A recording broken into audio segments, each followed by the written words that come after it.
Amados, convido vocês que já de antemão estejam abrindo Romanos de número 14. Nós vamos estar aí estudando a sequência daquilo que nós já estávamos vendo alguns dias atrás, né? E nós estamos aqui justamente considerando algumas coisas que fazem parte da nossa caminhada com Jesus. E aqui nós percebemos que algumas coisas têm sido dificultosas nessa caminhada, principalmente nessa questão do relacionamento. Então, vamos agora colocar a nossa vida nas mãos do Senhor e permitir que Ele fale conosco. Amém? Pai querido, permita a Deus que o nome de Jesus seja engrandecido, adorado, louvado, magnificado. Senhor, que a Tua presença se manifeste aqui agora, nesse momento, nesse lugar. E eu clamo e peço para que a gente possa realmente ler, entender e compreender essa palavra, para que o nome do Senhor Jesus seja realmente o nome sobre todo nome, também no nosso dia a dia, na nossa vida, em tudo que nós viermos a fazer. Abençoa-nos, guarda-nos. No nome dele, Jesus, oramos. Amém. Um pequeno repeteco, uma reprise daquilo que vimos no último encontro. Paulo, ele soube que ali em Roma tinha problemas de relacionamento entre judeus e gentios. Lembrando que muitos judeus vinham do farisaísmo, e é claro que esses caras, muitos deles queriam insistir nos costumes judaicos. Isso, claro, dificultava uma comunhão entre esses judeus e os romanos, que não tinha nada a ver com essa prática dos judeus. E havia, claro, por isso mesmo, grupos diferentes na igreja. Haviam lá, Paulo fala deles, os débeis na fé, o versículo de número 1 do capítulo 14, e haviam os, entre aspas, fortes na fé, tá bom? Lá no versículo 15, o capítulo 15, verso 1 fala sobre isso, Esses dois grupos, claro, eles estavam meio que se degladiando. E quer dizer, quando tem uma situação como essa, quando existem dificuldades, existem divisões dentro de uma igreja, como é que nós podemos pensar que essa igreja vai prosperar? Não tem como, porque ela não está unida. E o princípio da união é um dos princípios mais importantes para que a gente possa crescer no conhecimento e na graça do nosso Senhor Jesus Cristo. Aliás, a coisa que o diabo mais quer dentro de uma igreja, dentro de uma casa, dentro de um ambiente cristão, é divisão. Porque uma casa dividida, ela não prosperará. Ela não vai lograr êxito naquilo que ela vier a fazer. Então, por isso muitas vezes igrejas, parece que a coisa patina, não vai para frente, porque cada um trabalha para si, eles não trabalham para o outro. Ou, em alguns casos, é pior ainda, quando existem grupos, facções dentro da igreja, que a coisa... Então, eles arregimentam um grupo para si, o outro grupo alicia outros para si mesmo, ou seja, a coisa vira quase que uma guerra. Do ponto de vista espiritual, realmente existe uma guerra flagrante acontecendo entre cristãos, vamos assim dizer. Isso não é legal. O problema não é ter opiniões diferentes, o problema é ter atitudes que, vamos assim dizer, que denigram o nosso próximo. Isso não pode. E aí Paulo então vai tratar desse assunto, e ele trata desse assunto, lembrando, por exemplo, em primeiro lugar, que todos nós somos servos de Cristo Jesus, ou seja, nenhum se considere melhor do que o outro. Em segundo lugar, Paulo diz assim que todas as nossas preferências pessoais, elas precisam visar a glória do Senhor, ou seja, tudo que viermos a fazer precisa ser algo que seja para a honra e glória do nome de Jesus. E Paulo vai adiante, ele vai dizer o seguinte: ele diz assim também que nós vamos prestar contas de tudo que nós viermos a fazer. Então, a nossa atitude, se ela for vergonhosa, nós vamos ter que comparecer perante Jesus e dar explicações para ele de uma atitude muito errada. Lembrando que a palavra mesmo diz que não há oculto que não venha a ser revelado. E aí, um quarto aspecto que nós abordamos também é que por amor, por exemplo, aos fracos, os fortes deveriam abrir mão, ceder. Por exemplo, na questão da comida. Se aquela comida escandaliza lá o meu irmão, por que eu vou comer essa comida? Se essa bebida escandaliza o meu irmão, por que eu vou beber essa bebida? Principalmente na frente dele. Ah, mas eu sou forte, eu sou bom, isso aqui não me faz mal nenhum, isso aqui não me prejudica, o meu relacionamento com Deus. Só que o relacionamento com Deus, ele tem uma relação também com o relacionamento com o próximo.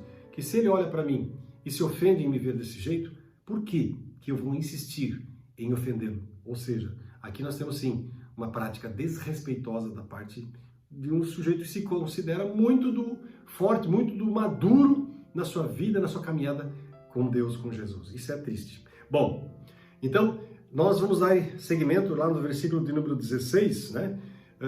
Paulo ali então fala mais um quinto aspecto. Eles são 9 os aspectos que ele trata aqui. O quinto aspecto, nós não devemos dar ocasião para que a nossa liberdade ela seja vituperada, ou seja, que essa liberdade ela não sirva de escândalo e tropeço para aqueles irmãos que estão ao nosso lado. Vamos ler então versos 16 até 18. Então, amados, lá no versículo 16, ele diz assim, ó, desse modo você não será criticado por fazer algo que, a seu ver, é bom. Pois o reino de Deus não diz respeito ao que comemos ou bebemos, mas uma vida de justiça, paz e alegria no Espírito Santo. Se servirem a Cristo com essa atitude, agradarão a Deus e também receberão a aprovação das pessoas. E aí no versículo 19. Portanto, tenhamos como alvo a harmonia e procuremos edificar uns aos outros. Então aqui ele diz o seguinte, que nós precisamos ter atitudes que realmente honram, dignificam a Deus. Ou seja, não devemos dar motivo para que os outros falem mal daquilo, por exemplo, que nós achamos bom. Por que você vai confrontar ou afrontar o seu irmão comendo aquela comida que para ele é um escândalo, é tropeço? Ou por que você vai beber aquela bebida na frente daquele seu irmão que acha que aquilo lá não faz parte de uma vida cristã saudável? Se ele não tem essa visão que você tem, então você precisa sim reservar isso para si, tá certo? E não confrontá-lo. Não, ele tem que crescer, ele tem que ser maduro, ele tem que saber que isso aqui não... Esse não é o tipo de atitude que dignifica e honra o nome de Jesus. O reino de Deus nesse mundo, ele não gira em torno de usos e costumes. Usos e costumes têm sido divisão, têm sido motivo para muitas igrejas se separarem, saírem, e é um pé de guerra. Infelizmente tem sido um pé de guerra. Mas o reino de Deus, sim, ele se constitui em quê? Em justiça, paz e alegria no Espírito. Acabamos de ler isso aqui agora. Ou seja, justiça, a justiça de Cristo, a justiça que Ele opera em nossas vidas. A paz que vem de um relacionamento saudável com Deus. Paz, shalom, paz completa. E alegria no Espírito, ou seja, aquela alegria que o sujeito tem pelo simples fato de pertencer a Deus, de pertencer a Jesus, de pertencer ao Espírito. E o simples fato de que isso enche o coração da gente de um jeito que o cara não se contém, ele tem que vibrar e gritar glória a Deus, aleluia, porque meu dono é Jesus, meu Senhor é o Senhor dos senhores e Rei dos reis, eu tenho um dono que cuida de mim. Ou seja, o cara, a alegria, né, é uma coisa que enche o coração daquele que realmente tem uma vida que é centrada no Senhor. Portanto, essa é a maneira de nós servirmos e agradarmos a Deus. E aí no verso, eu já até li o 19, mas do 19 ao 20 e 21, ele fala um sexto aspecto, Paulo fala de um sexto aspecto, que nós devemos, em amor, buscar o quê? A paz, a edificação e evitar escândalos. Vamos ler esses versículos, eu vou ler o 19 de novo, apesar de já tê-lo lido. Lá no 19, então, diz assim, ó, portanto, tenhamos como alvo a harmonia e procuremos edificar uns aos outros. Não destruam a obra de Deus por causa da comida. Embora todos os alimentos sejam aceitáveis, é errado comer algo que leve alguém a tropeçar.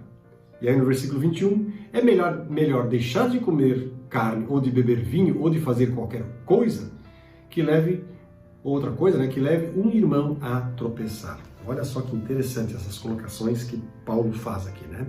Nós sabemos que todas as comidas elas são puras. Jesus disse isso, inclusive, também. Não só Paulo, Jesus já tinha falado isso. É que não é aquilo que entra no corpo humano que contamina o homem, mas aquilo que sai.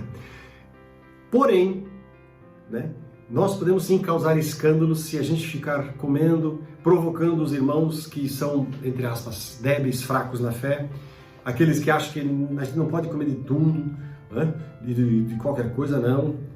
Porque nós temos que lembrar que o nosso alvo ele precisa ser edificar a igreja, os irmãos. E não reivindicar e fazer, vamos assim dizer, impor o nosso direito. Eu tenho direito de comer o que eu quero, de beber o que eu quero, porque eu sou livre em Cristo.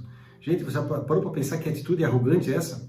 Então, e a arrogância não faz parte de uma vida cristã saudável.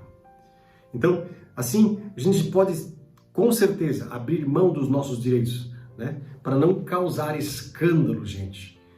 Tá certo? Isso é um lembrete que Paulo nos coloca de maneira muito forte. E aí, lá no versos 22 e 23, ele fala o sétimo aspecto aqui. Ou seja, que nós devemos agir com fé nas coisas que são neutras. Tem coisas que são neutras, então vamos pesar cada coisa, né, com seu devido peso. Lá no versículo 22 e 23, ele diz o seguinte: você tem direito às suas convicções, mas guarde isso entre você e Deus. Felizes são aqueles que não se sentem culpados por fazer algo que consideram correto. Mas, se você tem dúvidas quanto ao que deve ou não deve comer, será culpado se comer, pois vai contra as suas convicções, né? Se faz qualquer coisa sem convicção, você está pecando. Interessante, né? Que isso é uma colocação que Paulo faz aqui. Nas coisas que são neutras, nós temos que ter assim, um cuidado muito extremo, muito forte. Porque tem coisas neutras que para alguns é tranquilo, tem coisas neutras que para outros não são tranquilos. Portanto, aqueles, entre aspas, fortes, aqueles que se acham fortes, né, devem guardar em si mesmos, dentro de si mesmos, né, e Deus, aquilo que eles pensam sobre determinado assunto. Ou seja, quando eles forem comer, façam isso numa confiança de que estão fazendo uma coisa que não é errada, que pelo contrário, é uma coisa que é certa. Tá? Se eles vão beber determinada bebida, ele, diante do Senhor, ele faça aquilo de uma maneira assim que ele pensa, Deus aprova isso aqui que eu faço. Porque isso aqui não está errado, isso aqui de maneira alguma está errado. Entende? Mas isso aí fica entre você e Deus e não leva isso de um jeito que venha a ofender aquele que seu irmão que não pensa do mesmo modo como você. É claro que os débeis não deveriam comer alimentos que eles considerem impuros, a não ser que eles sejam muito seguros de que aquilo eles podem fazer. Tá? Mas se para um sujeito que tem dúvida, será que eu como isso? Será que eu não faça? É o conselho que Paulo dá nesse momento. Porque comer com dúvida seria arriscar a pecar, arriscar, né, a estar pecando. E aí não é legal. Isso não é uma coisa que agrada ao Senhor. Pois bem, na verdade os argumentos de Paulo continuam ainda, né, no capítulo 15, e nós vamos ler um pouquinho deles já agora, dando sequência à nossa caminhada aqui. O oitavo aspecto de Paulo, né, sobre essa questão da briga da discórdia entre judeus e entre os fortes e os fracos, melhor dizendo, lá na igreja de Roma, é que Cristo mesmo, ele não se agradou de si mesmo, mas ele procurou agradar aos outros, ou seja, ele não quis vir ao mundo para ele ter prazer, eu vou lá porque eu quero sentir alegria, coisa e tal. Ele queria que os outros fossem felizes, tá certo? Lá no verso do capítulo 15, os versículos de 1 a 7, vamos ler o que está escrito ali, gente. Nós que somos fortes, Paulo se coloca aqui entre os fortes, né? Interessante isso. E claro que ele poderia dizer isso, eu sou um dos que são fortes, mas isso aí não me coloca no direito de pisar em ninguém. Eu creio que Paulo esteja pensando dessa maneira aqui. Vamos lá então. Capítulo 15, verso número 1. Nós que somos fortes devemos ter consideração pelos fracos e não agradar a nós mesmos. Nós devemos agradar ao próximo visando ao que é certo, com a edificação deles como alvo. Pois Cristo não viveu para agradar a si mesmo, como dizem as Escrituras, os insultos dos que te insultam caem sobre mim. Essas coisas foram registradas há muito tempo para nos ensinar, e as Escrituras nos dão paciência e ânimo para mantermos a esperança. Lá no versículo de número 5 diz assim: então que Deus, aquele que concede paciência e ânimo, os ajude a viver, né, em completa harmonia uns com os outros, como convém aos seguidores de Cristo Jesus. Versículo de número 6. Né? E então todos vocês poderão se unir de uma só vez para louvar, de uma só voz, para louvar e glorificar a Deus, o Pai de nosso Senhor Jesus Cristo. Portanto, aceitem uns aos outros como Cristo os aceitou, para que Deus seja glorificado. Né? E termino aqui o versículo de número 7. Ou seja, uma coisa interessante, Cristo, no versículo 3, ele diz assim, que ele recebeu sobre si as nossas injúrias. Está lá no versículo 3, olha só que coisa mais linda, né, o que está escrito aqui. Pois Cristo, ele não viveu para agradar a si mesmo, né? Antes, ele, como dizem as Escrituras, os insultos dos que te insultam caem sobre mim. Ou seja, ele recebeu as injúrias que deveriam cair sobre nós. O nosso pecado deveria nos condenar. Mas, num certo sentido, Cristo foi condenado por causa do nosso pecado. Ele foi para a cruz para sofrer por causa do nosso pecado. Como estava determinado no estilo do Velho Testamento, que um cordeiro pascal deveria ser imolado, e Cristo foi imolado sim.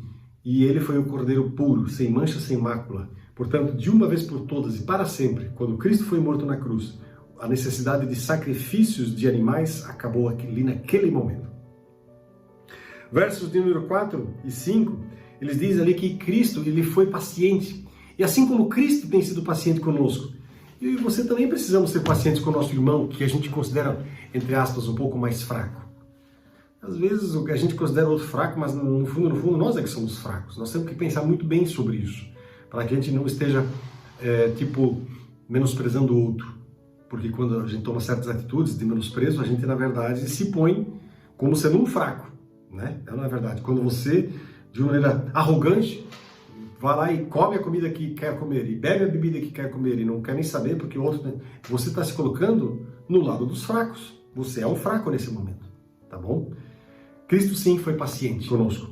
Por isso, ele nos chama para nós nos unirmos a ele. Para quê? Para glorificar a Cristo. O verso de número 6, né? Então, todos vocês poderão se unir em uma só voz para louvar e glorificar a Deus, o Pai de nosso Senhor Jesus Cristo. Nós somos chamados para união, para unidade, para a gente caminhar de maneira conjunta, prazerosa. Portanto, aqueles que são fortes, vamos assim dizer, eles deveriam, de alguma maneira também, né, procurar agradar ao próximo. Porque quando ele procura agradar o próximo, que, por exemplo, o débil na fé, quando o forte procura agradar o débil, o fraco na fé, ele está sendo forte, sim. Né? Isso é uma coisa que é a recomendação de nosso Senhor Jesus aqui. E lembrando também o nono aspecto aqui agora, com esse eu quero fechar, Cristo, ele nos acolheu. Isso está lá nos versículos de número 7, né, como nós lemos aqui. Aceitem uns aos outros como Cristo os aceitou, para que Deus seja glorificado. E no capítulo 14, lá no verso de número 3, nós lemos já, né, quem se sente à vontade para comer de tudo não deve desprezar o que não o faz. E quem não come certos alimentos não deve condenar aquilo que faz, pois Deus os aceitou. Então, Cristo, ele nos acolheu, ele nos aceitou tanto ao forte como ao fraco. Portanto, não cabe essa discussão entre, né, um e outro. Aí a gente pode, claro, terminar falando algumas coisas bem interessantes, né? Rapidamente uns resumos aqui daquilo que nós acabamos de falar nesse capítulo 14, somando esses dois momentos aí. Primeiro, não julgar os outros, acolher-nos mutuamente. Para os fortes, de uma maneira assim, bem particular, acolher aos outros sem discutir, não desprezar aqueles que são fracos, não ser motivo de tropeço ou escândalo para os fracos e suportar, sim, a fraqueza do irmão, aqueles que são débeis, vamos assim dizer. E para aqueles que são débeis na fé, os fracos na fé, não julguem os fortes e, principalmente, cresçam e amadureçam. Na verdade, se crescer e amadurecer, ele diz respeito a mim e a você. Nós sempre vamos precisar crescer e amadurecer. Por quê? Porque nós nunca estamos num nível tal que a gente diga assim, agora eu sou maduro. Eu acho que seria muita arrogância da minha parte e da sua ter atitudes dessa natureza. No Senhor nós somos chamados para crescer. A Bíblia diz, né, acho que Pedro fala isso, procurar crescer no conhecimento e na graça de nosso Senhor Jesus Cristo. Que assim seja a minha e a sua vida, a sua caminhada, né, com aquele que é poderoso para realmente nos limpar, purificar de todo o pecado, de todo o mal. Se alguma dessas coisas tem acontecido na sua vida, por favor, reconsidere sua caminhada, peça perdão e diga, Senhor, não quero mais agir de uma maneira leviana e uma maneira que não honre e glorifique o teu nome. Ok? Vamos orar. Pai querido, que bom, Senhor, que a Tua palavra nos ensina, nos orienta, nos conduz, nos dirige. Meu Deus, Tu és maravilhoso, Senhor. Tu és fantástico, porque olhando para Ti, ó Deus, nós podemos ter sim certeza de que o Teu amor, a Tua presença, o Teu cuidado para conosco, Senhor, é algo impressionante. Mesmo nos momentos que a gente erra, obrigado porque podemos chegar diante de Ti para pedir perdão, sabendo que Tu tens o perdão para derramar sobre nós. Muitas vezes a gente faz besteira, julga o outro e se acha melhor do que o outro. Perdoa-nos por isso, Pai. Mas no nome de Jesus, nós queremos nos prostrar diante de Ti e Te pedir, vem, ajuda-nos para que consideremos o outro realmente mais importante do que a nós mesmos. Oramos em nome de Jesus. Amém. Fiquem na gostosa, maravilhosa paz de Jesus. Amém.